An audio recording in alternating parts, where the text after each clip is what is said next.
Good afternoon and welcome to Lunchtime News on TV1 for the News First Team. I'm Ditmini De Silva. Let's start off with a look at the headlines. Sri Lanka and Bangladesh are set to face off in the Asia Cup. Both sides hope for a winning start to their campaign. Southwestern rains to intensify from Friday. Over 50,000 acres of paddy land destroyed by arid weather. Warrants against former USF convener and 2 others for failing to appear in court. Over 50 organizations write against the conduct of the US ambassador. Military officers in Gabon declare coup and place president under house arrest.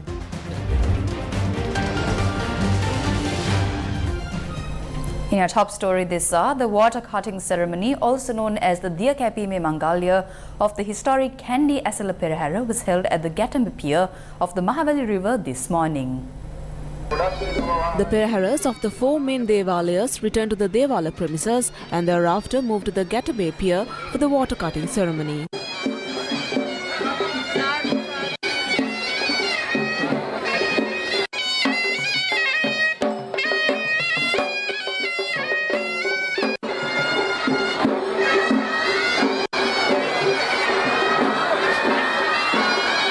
The Perahara Sandeshaya, which states that the Kandy Asala Perahara successfully concluded, is to be presented to the President this afternoon at the Presidential Palace in Kandy. Basnayaka Nilame, led by the Diyavadana Nilame, traditionally present it to the President.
A delegation from the collective of national organizations made their way to the Ministry of Foreign Affairs to inform in writing over their concerns regarding the conduct of the US ambassador to Sri Lanka.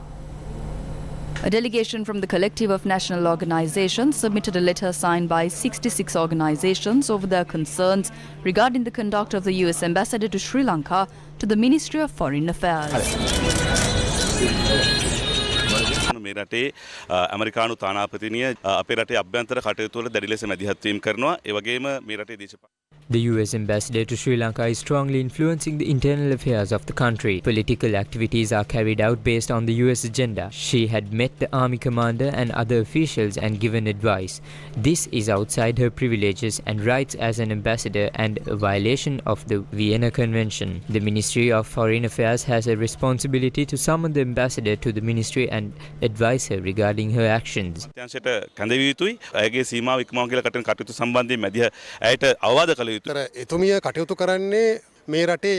She is acting as the colonial secretary. The president is acting as the governor. As a sovereign state, this is humiliating to the people of the country. The Indian ambassador addresses MPs via Zoom and called for the conduct of the provincial council elections and the implementation of the 13th Amendment. Where else does this happen? While all protocols are being violated, they remain silent.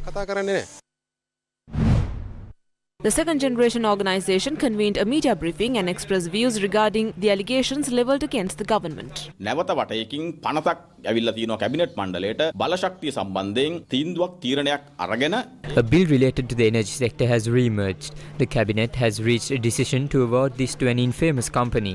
We have serious concerns with regard to the decisions taken to allow groups like Adani to decide on the country's energy sector. This cabinet paper was first introduced in 2022 during the administration of Gotabaya Rajapaksa, the president who fled the country. The CEB chairman told a watchdog committee that the Indian Prime Minister pressurized the Sri Lankan president to award this project to Adani. However, again the same CEB chairman said that he was under stress and that he would withdraw the statement. He even stepped down. The cabinet paper went to the ground after the president fled and has again re-emerged under the presidency of a ruler who pickpocketed a mandate. ප්‍රශ්න ගොඩක් තිබ්බා මට ඒක අමතක වුණා ඒ ප්‍රකාශය මම ඉල්ලාස් කරගන්නවා කියලා. එහෙම කියලා ඔහු තනතුරෙන් පවා අතුරුදහන් වුණා. එතකොට එහෙම අනතුරක තිබ්බ කැබිනට් පත්‍රිකාව ජනාධිපතිවරයා පලා යාමත් සමග යට ගිහිල්ලා තිබිලා දැන් ජනවරම පිට්පොකට් ගහපු වර්තමාන පාලකයාගේ යටතේ දැන් අන්න නැවත වඩේකින් එළියට අවිල්ලා තියෙනවා.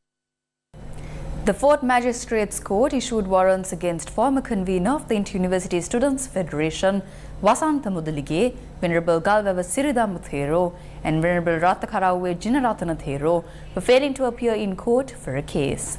The case was filed over allegations of unauthorized entry into a car park of a private building in Colombo in February 2021, and they were named as respondents in the case. The Fourth Magistrates Court ordered for the case to be called up again on the 7th of December. In more local news, a fundamental rights application was filed with the Supreme Court on Thursday, citing that the people's rights were being violated by the worsening health sector crisis. Samagi Jana Balawege lawmakers filed a FAR application citing that the people's rights were being violated by the worsening health sector crisis. අද දිනය වෙනකොට සමස්ත රටේ සෞඛ්‍ය ශ්‍රේෂ්ඨය කඩාගෙන වැටලා තියෙනවා. දැන් පැහැදිලි මේ The country's health sector is falling apart. All the facts that we have present has been proven to be right by the facts disclosed by the higher officials. The chairman of the NMRA has admitted that substandard medicine were imported to the country. Therefore, the health ministry is accountable. ඒකට වග කියන්න ඕන වෙන කවුරුත් නෙමේ වර්තමාන සෞඛ්‍ය ඇමතිවරයා. අද මුළු සෞඛ්‍ය ශාස්ත්‍රයම විනාශ වෙලා තියෙනවා. ඒකට සම්පූර්ණ මේ ආණ්ඩුව මේ The country's health sector is falling apart. The government and ministers are accountable. People are dying because substandard medicine are being used. There is a medicine shortage. The specialists are leaving the country. Necessary measures were not taken on time. Keheliya Rambukwalla and the government is responsible for this. අන්නත්තර කේලිය රම්බුක්වල්ල අමාත්‍යවරයා ඇතුළු මේ ආණ්ඩුවක් කියන්න ඕනේ මේකට.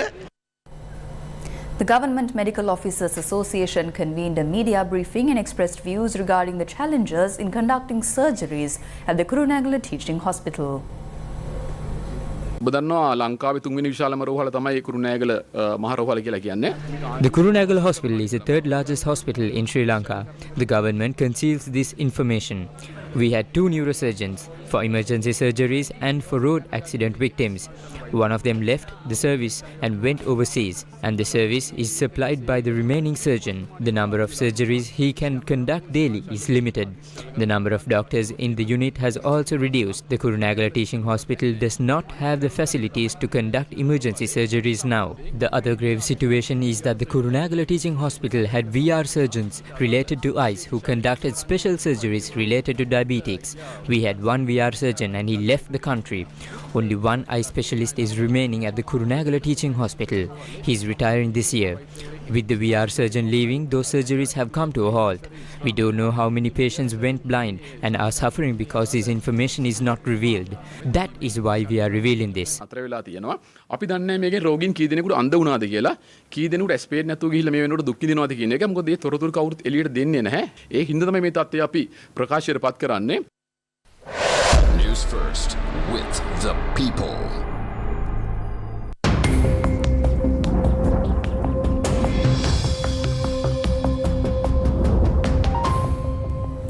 The Department of Meteorology said the showery condition in the southwestern parts of Sri Lanka is expected to increase from tomorrow. අද Today, showers will occur at times in the western, Sabaragamuwa, central and northwestern provinces and in the Galle and Matara districts. Fairly heavy showers of about 75 millimeters are likely at some places in the western and Sabaragamuwa provinces and in the Galle and Matara districts. Showers or thunder showers will occur at several places in the eastern and Uva province and in the Polonnaruwa, Vaunia and Mullaitivu districts during the evening or night. Director of the Water Management of the Irrigation Department, Sudarshani Vidhanapatrana, says the water levels of the reservoirs under the purview of the Department of Irrigation have not increased. She further stated that the water levels of 73 reservoirs is at about 800,000 acre-feet, equivalent to about 27% of the water capacity. The Senior Electrical Engineers Association of the Ceylon Electricity Board convened a media briefing in Colombo this morning. Power generation at the Samanalawawa power plant stopped yesterday. It is running from the line since yesterday. The supplementary power or emergency power is still not being used. If this line is fixed, the risk reduces. We are looking at purchasing emergency power in future based on arid weather conditions in the country.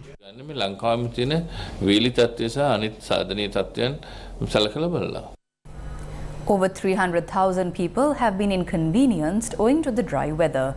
The Disaster Management Centre said that this situation exists in 19 districts. Over 100 acres of paddy fields in Timbirivawa village in Dummalasuri of the Putlam district have been completely destroyed by arid weather conditions. News First correspondents reported that the two main irrigation tanks of Vavas that nourish these paddy fields with water have dried up. I cultivated 3 acres and all 3 acres were destroyed. Almost all rice fields have died without water.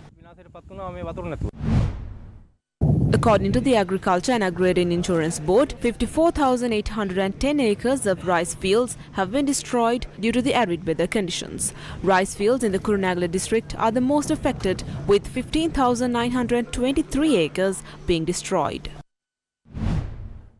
With the drying up of the reservoirs, the government's attention has been drawn towards mining gem deposits from those areas. The chairman of the Sectoral Oversight Committee on Alleviating the Impact of the Economic Crisis, MP Gamini Valabuda, said that the relevant institutions have been instructed to prepare a program for mining gem deposits without causing harm to the environment. The relevant institutions are the Mahawali Authority, Ceylon Electricity Board, Irrigation Department, National Gem and Jewellery Authority of Sri Lanka, District Secretaries, Divisional Secretaries, Gem and Jewellery Research Institute and the Ministry of Power. He further said after receiving the report, the related proposal will be passed in Parliament and the relevant institutions will be given the authority for the relevant tasks.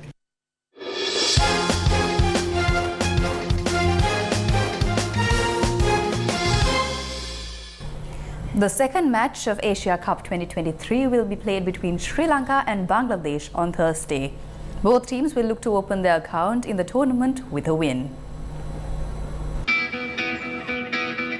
Sri Lanka will take on Bangladesh in the Asia Cup 2023 at the Pallekele International Cricket Stadium today. Both countries have faced off in 51 one-day internationals and Sri Lanka won 40 of them, with Bangladesh taking home the win in 9 games. 2 games ended in a draw. The last time Bangladesh played in Pallekele was in 2013. The match will commence at 3 p.m. Sri Lankan time and can be viewed on TV1, the official local broadcast rights holder, and on www.sirisatv.lk.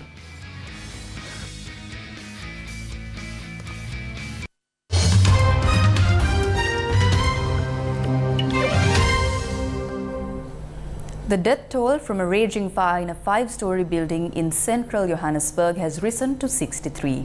A search and recovery operation was underway and firefighters were moving through the building. Authorities said the fire had been largely extinguished, but smoke still seeped out of windows of the blackened building downtown.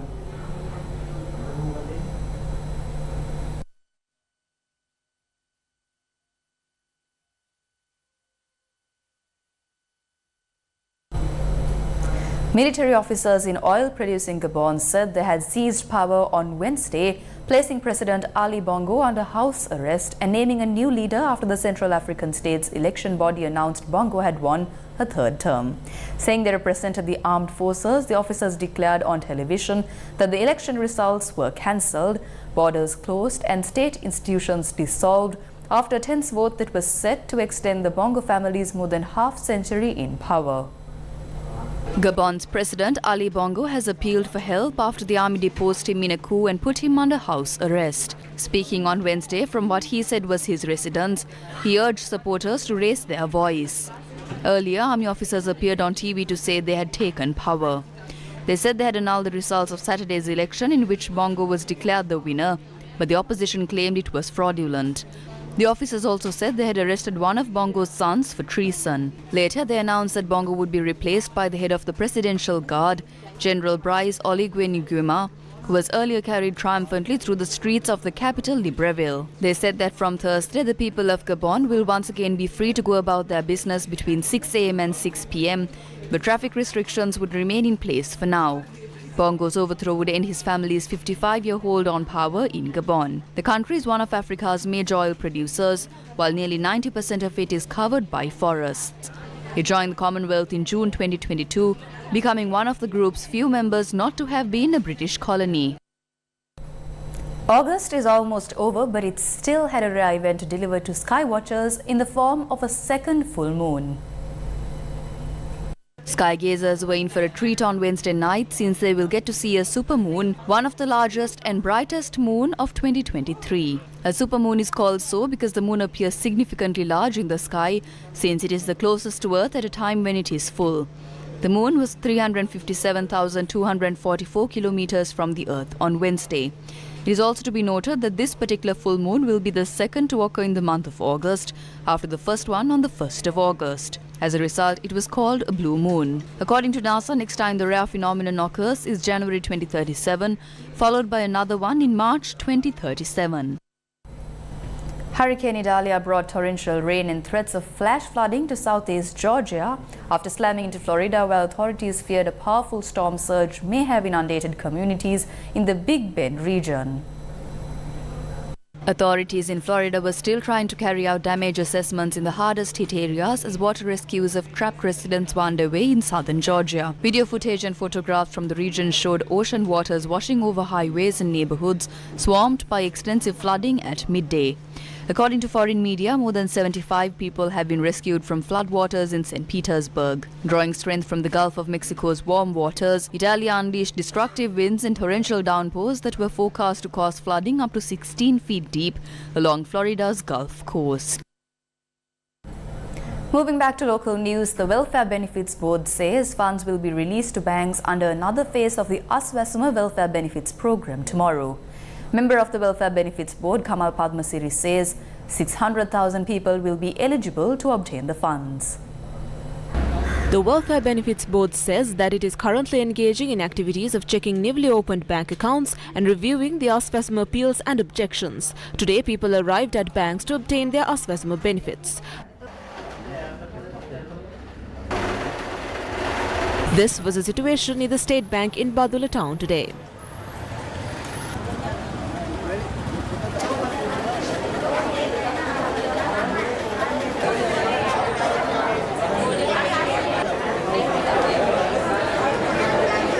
People who arrived at the banks in Haliala town to obtain Aswasama benefits had to turn back.